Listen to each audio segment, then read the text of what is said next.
قرآن کو پڑھنا ہے، قرآن کو سمجھنا ہے، اور قرآن کریم پر مالک یوم الدین ہر مسلمان یہ پڑھتا ہے۔ اللہ کرے ہر مسلمان یہ سمجھے۔ اللہ رب العزت نے مالک یوم الدین فرمایا، قاضی یوم الدین نہیں فرمایا۔ ایک عدالت مالک کی ہوتی ہے، ایک عدالت قاضی کی ہوتی ہے۔ قاضی کہتے ہیں جج کو، مالک کی عدالت کا طریقہ اور ہے، جج کی عدالت کا طریقہ اور ہے۔ جج قانون کا پابند ہے، مالک قانون کا پابند نہیں ہے۔ جج کبھی نہیں کر سکتا شہادتیں درست ہو، استغاثہ ثابت ہو، اور پھر جج کہے چونکہ میں جج ہوں لہٰذا میں بری کرتا ہوں، یہ جج نہیں کہہ سکتا۔ کہے گا شک کا فائدہ دے کر ملزم کو بری کرتا ہوں، یہ استغاثہ صحیح ثابت نہیں کر سکے لہٰذا ملزم کو بری کرتا ہوں۔ مالک اور جج کی عدالت میں فرق ہے۔ اللہ نے مجھے اور آپ کو بات سمجھائی ہے، تم سب نے میری عدالت میں آنا ہے، مجھے مالک سمجھ کر آنا، مجھے جج سمجھ کے نہ آنا۔ میں بات آپ کی نہیں کرتا، آپ متقی اور صلحاء ہیں، میں اپنی بات کرتا ہوں، جو فاسق بھی ہوں، فاجر بھی ہوں، کالے کرتوت بھی کرتا ہوں، اللہ مجھے معاف کر دے۔ میں اپنی بات کرتا ہوں، اگر قیامت کے دن اللہ قاضی بن کے فیصلے کرتے، میری نجات ہرگز نہ ہوتی، یہ میں قسم اٹھا کر کہہ رہا ہوں۔ مجھے اس لیے امیدیں ہیں کہ وہ عدالت مالک کی ہے۔ قاضی قانون کا پابند ہے، مالک قانون کا پابند نہیں ہے۔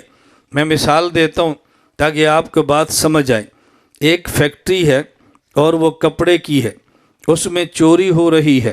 مالک منشی سے کہتا ہے چور پکڑو، منشی محنت کرتا ہے، 2 ماہ محنت کر کے چور پکڑتا ہے، کپڑا برآمد کرتا ہے، گواہ بنا لیتا ہے، FIR تھانے کٹوا دیتا ہے، اس چور کو عدالت میں پیش کر دیتا ہے، وہ جوڈیشل ریمانڈ پہ جیل چلا جاتا ہے، کیس شروع ہو جاتا ہے، 3 ماہ تک کیس چلتا ہے، گواہیاں موجود ہیں، مال برآمد ہے، کوئی کیس میں کمی نہیں ہے، اس کے باوجود بھی جج بری کر دیتا ہے۔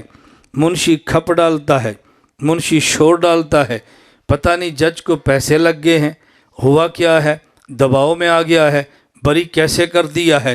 اب یہ کھپ ڈال رہا ہے کیونکہ جج قانون کا پابند تھا، لیکن اگر FIR نہ کٹے، کیس عدالت میں نہ جائے، منشی اس چور کو پکڑ کے فیکٹری کے مالک کے پاس لائے، مالک 3 مہینے نہیں 3 گھنٹے کیس سنے، کیس میں ثابت ہو گیا چور یہی ہے، مال یہی ہے، گواہیاں بالکل ٹھیک ہیں، لیکن 3 گھنٹے کا کیس سننے کے بعد فیکٹری کا مالک کہتا ہے اس چور سے جاؤ میں نے تمہیں بری کر دیا ہے۔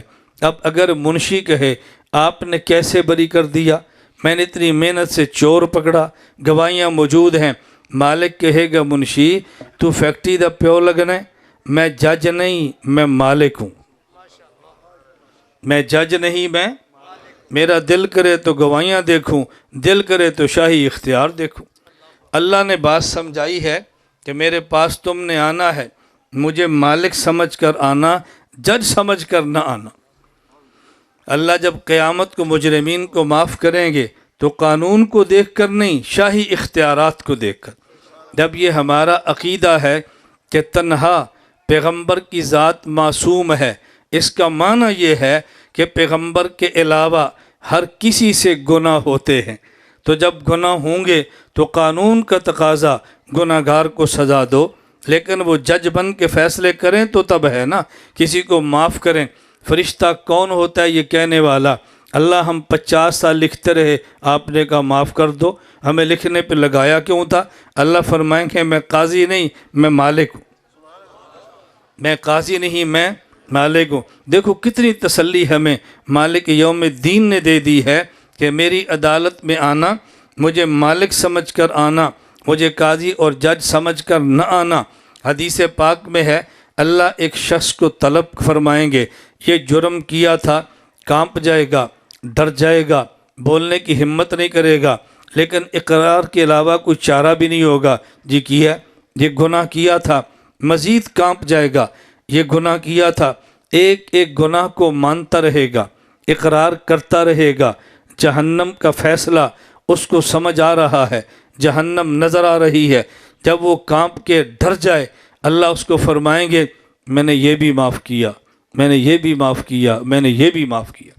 حدیث پاک میں ہے جب اس کے یوں جرائم معاف ہوں گے، اللہ جان بوجھ کر سارے جرائم نہیں گنوائیں گے، کچھ گنوائیں گے، کچھ چھوڑ دیں گے۔ اب جب اللہ کی شان مالکیت اور شان کریمی کو دیکھے گا تو کہے گا اللہ جی ایک دو ہور سن تساں وہ پوچھے ہی کوئی نہیں، ایک دو ہور سن تساں وہ پوچھے ہی کوئی نہیں۔ رسول اللہ صلی اللہ علیہ وسلم اتنا مسکرائے کہ آپ کے اندر کے بھی دانت مبارک نظر آنا شروع ہو گئے۔ تو قیامت کے دن ہم اللہ کے دربار میں جائیں گے، ہم نے مالک کی عدالت میں جانا ہے، قاضی اور جج کی عدالت میں نہیں جانا۔